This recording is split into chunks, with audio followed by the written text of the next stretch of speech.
guys, Adam here, Blackfyre Productions, and welcome to my very first video featuring Bushido, the game by GCT Studios. We are going to, or I'm going to call this segment Fields of Jwar. Hopefully I pronounced that properly. And it's going to be where I feature my upcoming Bushido content. I have not filmed any battle reports yet, but I have purchased quite a few minis for the game. I'm actually absolutely loving the aesthetic of it.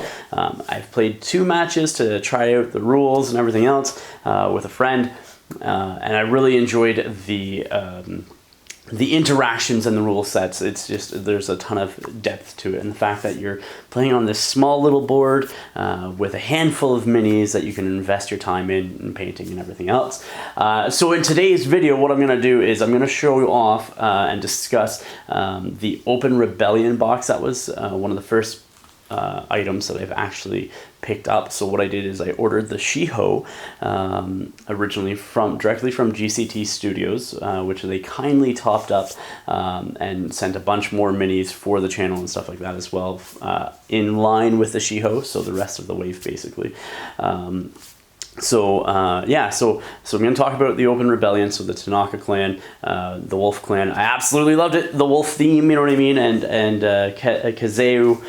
Kazu, something like that. He just reminds me of the Lone Wolf and Cub character or the comic series, I should say, and I've been reading that, so it's super cool. And then I'm going to also talk about a mat that I got. So Deep Cut Studios, they sent me a map to some lost treasure somewhere. Mat to play on. It is their ancient temple mat, I do believe. It's what it's called. As well as some terrain. So I got one piece of terrain painted up currently, but I have more terrain that has been printed for me, so I'll sort of like show off some of that stuff as well. That will be today's video. Next week I'm going to jump into Shiho, and then the week after that I'm going to jump into the Minimoto, because that was the next actual affiliation that I picked up, because the Tanaka Clan and the Shiho all fall under the same affiliation, as probably many of you guys know. And then Minimoto is a completely different take, but this big samurais with tabatsus and such, just fantastic looking models. So without further ado, actually, before we jump into the actual models and showcasing everything that I have here so far as a start for Bushido, I gotta give a big shout out to Deep Cut Studios for the mat that they've sent me, as well as GCT Studios for the products that they've also sent to the channel as well. So big shout out to those. If you haven't heard of either one before, I'm gonna put links in the description of the video down below. Go check those guys out as well. So yeah, that's that. With that out of the way, let's jump in. I'll show you the mat, I'll show you the terrain pieces, and then also show you the minis that I've been working on. So we'll jump into it now. And here we are, starting off with the mat from Deep Cut Studios. It is the Bushido Temple Ruins mat. I said Ancient Ruins, but it's Temple Ruins mat. It is a 2x2 mat, and you can see that it has some really nice crisp painted details, or printed details on there. And you can see all the greens and vegetation taking over what would be a temple area. And you can see like a ruined statue head on there, as well as a torii gate. So yeah, really, really nice details. And the fact that it is a 2x2 mat, I find that those have been a little bit harder to come by. Same with 3x3, and I managed to get one 3x3 for another game, Marvel Crisis Protocol, which I have been enjoying playing, and do a bunch of content for that, and then obviously this one as well. So yeah, really liking the map. So let's take a look at some of the terrain that I have. So these are things that I have painted so far. I have myself a torii gate right there. You can see that I painted it red, did like a wash over it, and basically using it would be aka interactive stark brown wash, and then took it off so it stained the red into a more grittier sort of look, and then you got the black on there as well right on the top, and then I put it on because it was printed in resin. It didn't have a base on there, so what I did was I took a foam piece and trimmed it around, added a whole bunch of tufts and sand on top of it and such. So that is my torii gate that I have.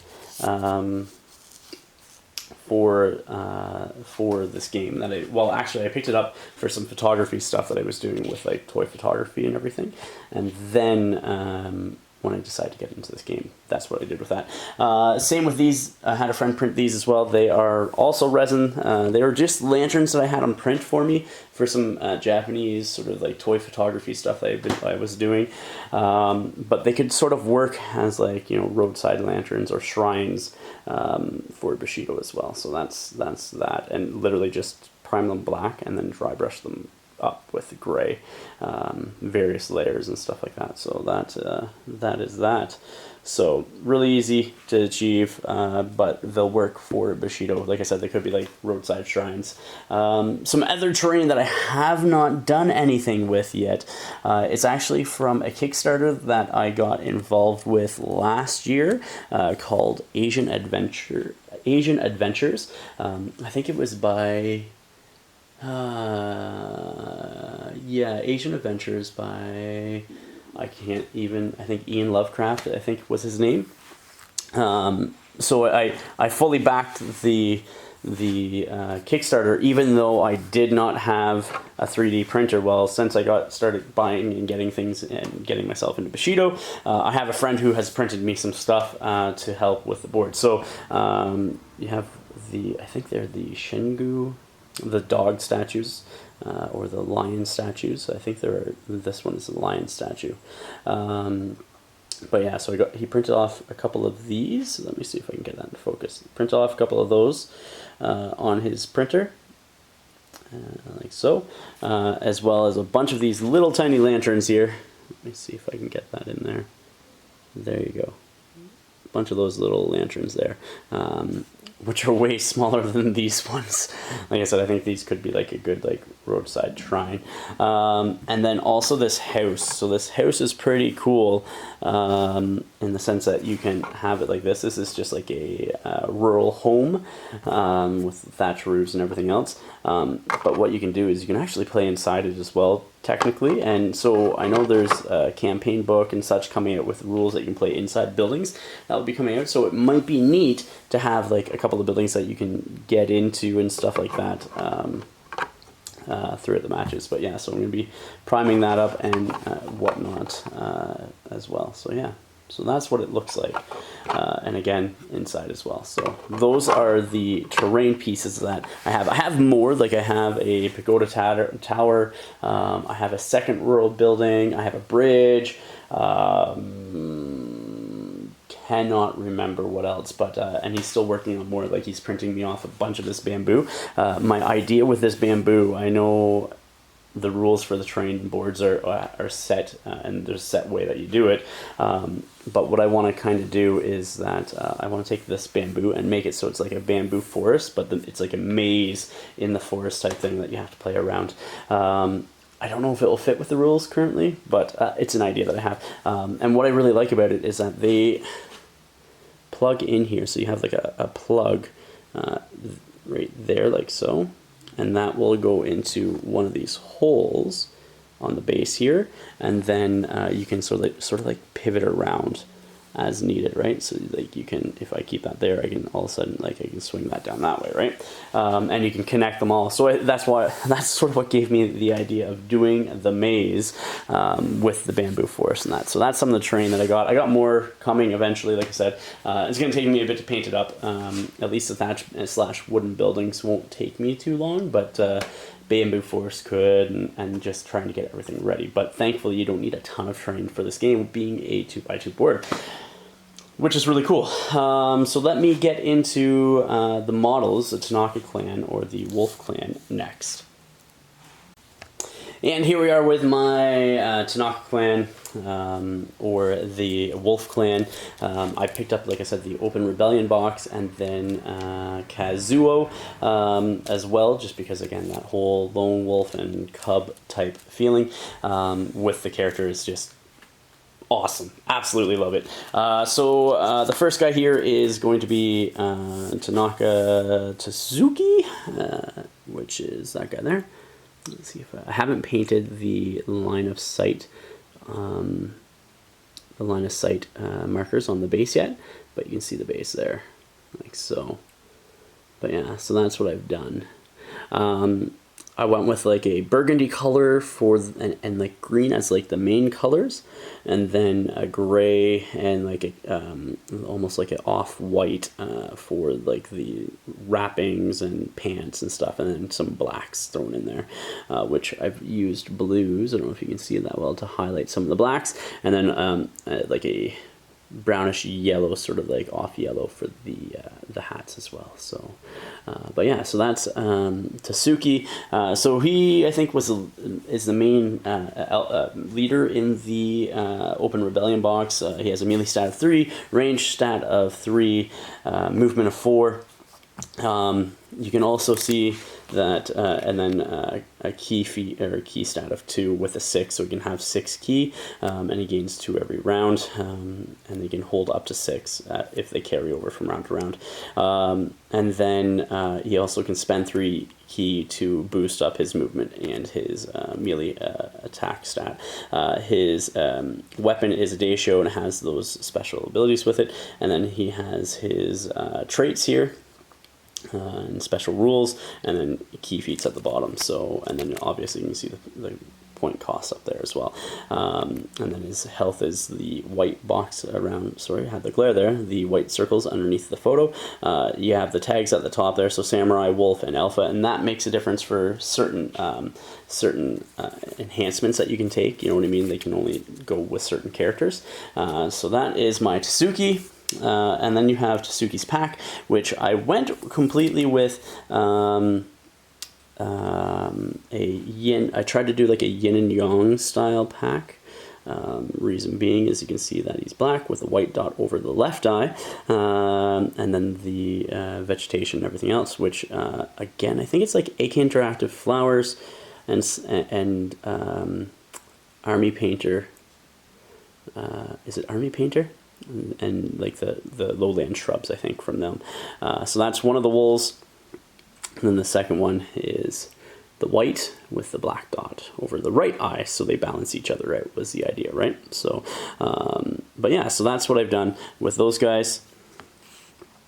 And then so they have a melee stat of 2, range stat of 0, 5 movement, and 1 key and 0 that they can hold over. They have teeth as a weapon, and then a whole bunch of different rules. What I like about these wolf clans is that they fight like a pack. So basically, if they go in, you can like channel using the pack special rule, and so he has pack 2. He can get 2 guys within 6 inches of him to also activate, and they basically activate at the same time. So he'll move in, and then 2 other guys can move in and attack the same guy. Then they get like bonuses from coordinated attack, and so it just is really cool how they have that pack mentality and really show off that theme to the affiliation, or to this clan, I should say. So you have Tanaka Gorak next. That's this guy here. I love this model. Absolutely love that model. Again, the same color schemes with the gray and the burgundy with the off-white for the wrappings, and then the green on the cloaks and stuff like that. So yeah, and then obviously the same. I like some leaf litter on the bases and everything else. And so yeah, that is Tanaka Gorak, and so he has. You can see here, 3 melee stat, 3 ranged, 4 movement, 2 and 8 for key, so he gets 2 around and then hold up to 8. He has a Nodashi, which is +2 to the strength when you roll for damage, and then he has powerful attack and side step defense, and then for his special rules, he has bravery, coordinated attack, Tanaka, which gives him bonuses for striking somebody else that has Tanaka engaged with them. Endurance, Indomitable 1, Pack 1/6, so that's at being able to activate somebody else at the same time and jump on people. Prowess Melee, which allows you to give you like a melee reroll, and Steadfast, which I can't remember off the top of my head. Then he has 2 key feats, which is Umbrella Block and Vicious Strike, which you can find those on the back of the card. And then there's also the unique effects. Model gains +1 melee pool when engaged in a melee exchange with an exhausted model. So that's what they're all about, is basically exhausting and like just nipping at the heels. Like when you see a pack of wolves tracking down like a caribou or moose or whatever, they're not going for the full strength ones. They're going for the weakened and sick ones, the ones that are out of energy, that are trailing behind the rest of the herd. And we'll target those guys, surround those guys, and just pick away at them until they drop. And that's what this affiliation definitely shows off. So you have the Tanaka Yue, which is this one here. You can see her there, right? So again, same basic style. With my skin tones, what I did is I took Kislev flesh and added like a little bit of olive green to it to tone it down, and then added a little bit like of I think it's like witch flesh, pallid witch flesh to it to start doing the highlights, and then I went over a glaze of went over it with a glaze of the sort of brown mid-tone for the contrast paints from Games Workshop, but I mixed it with like 4 parts Lamia medium with 1 part of the contrast paint. I think it's like it starts with a D. I can't remember off the top of my head, but yeah, that's how I did my skin tone. Turned out all right, and definitely fits the bill, I think. So she herself has a melee stat of 3, range of 3, movement of 4. She can boost up with ki her movement and her melee stat, and then 2/6 for her ki.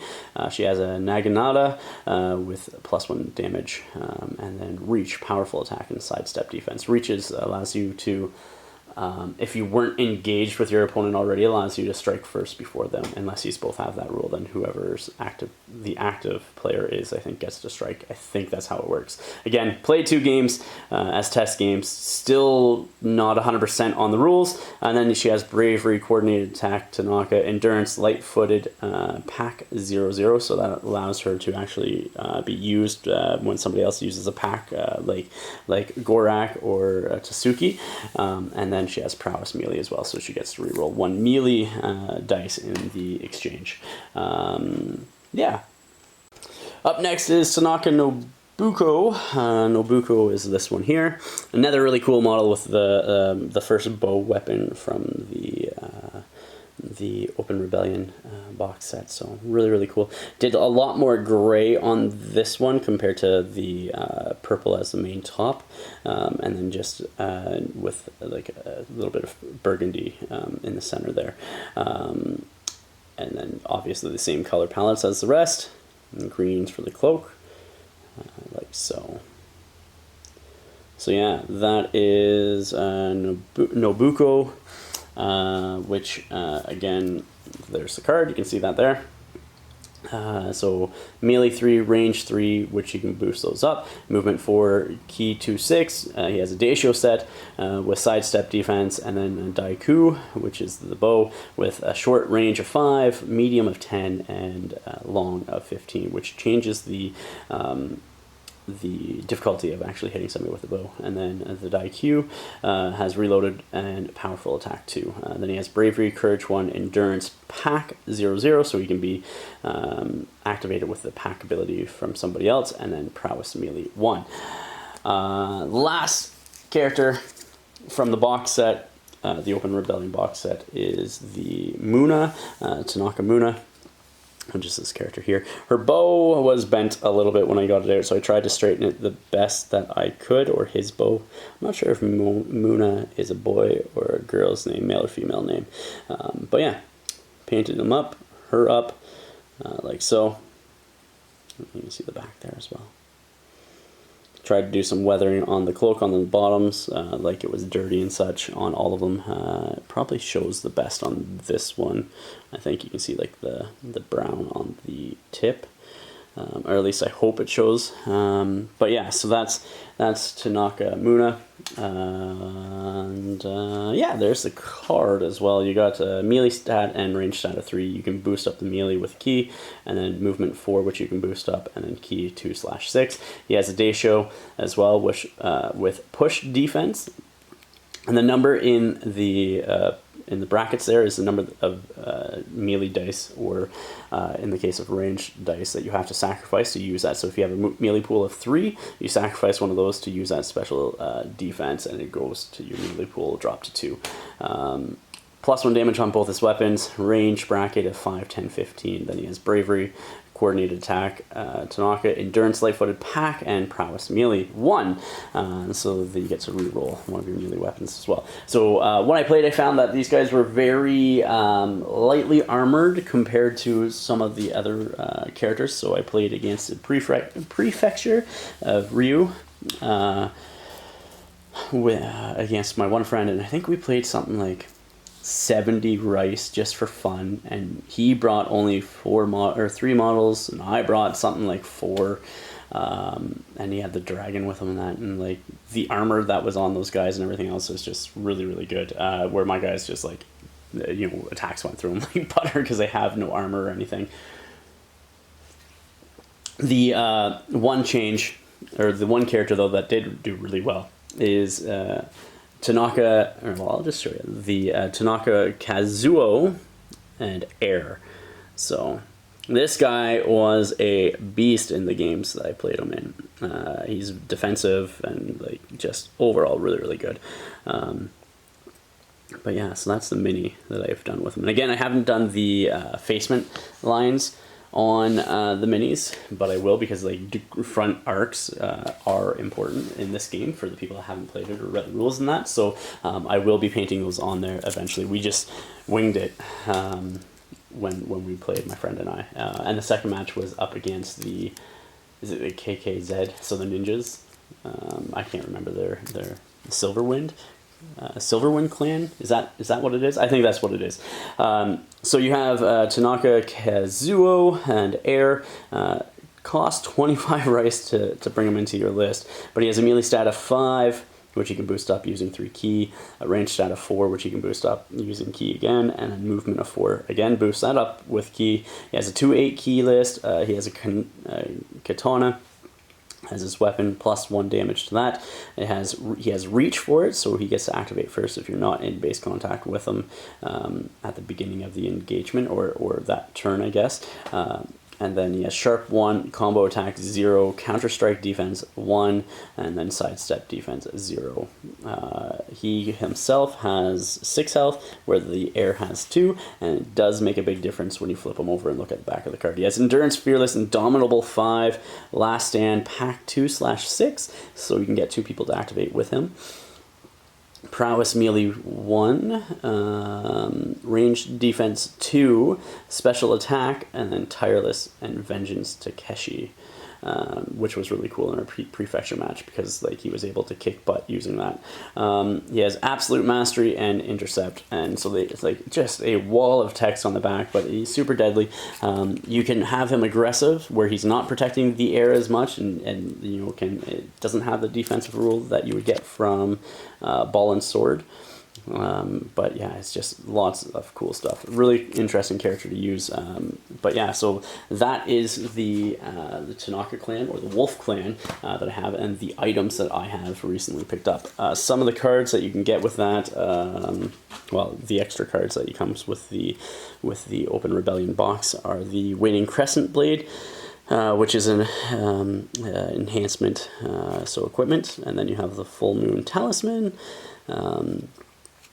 So it helps with the melee assist, and then you get your theme, which is your Open Rebellion theme, an event that you can play, which is really cool.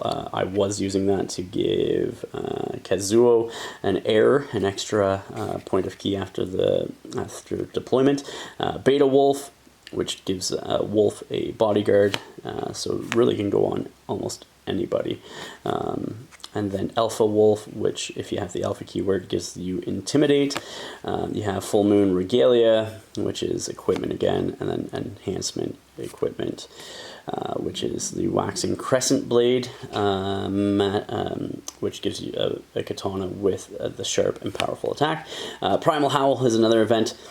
And so when a friendly model uses the pack trait, the other models that activate do not remove activation counters at activation. Such a good card, especially if you play it right and time it right. Okami no Mimi, it's another event. Choose a wolf model to gain range defense 2 and aware until the end of the current activation. Aware gives you like line of sight 360, and the range defense makes it harder for people to hit you. And so yeah, that is the cards that come with the Open Rebellion box. So that's the start of my journey into Bushido. It's only going to grow from there. I'm going to do the other unboxings momentarily, release them in the next couple of weeks, and then hopefully I can start working on the Minimoto and the Shiho stuff that I have as well. So guys, thank you for watching. If you haven't yet, check out the links in the video down below, so to Deep Cut Studios, to GCT Studios, as well as to the channel sponsors, Torchlight Games and Hobbies. Those guys have been treating me well on the channel for the last little bit, so make sure you go check those guys out. If you do go to Torchlight Games and Hobbies and you do find something that you like hobby supply wise, use the code FIRE5 to save yourself 5% off of your hobby supply needs. GCT Studios, if you haven't reached out to any Canadian stores or anything like that, maybe you guys can check out Torchlight Games and Hobbies, because I would love if they could get these guys in stock, so that way I can pick up some more stuff from a Canadian retailer store, or a Canadian retailer, and support those guys as well. So maybe you guys can connect. Anyhow, guys, thank you for watching. Please remember to like, share, and subscribe. Until next time, ignite your hobby.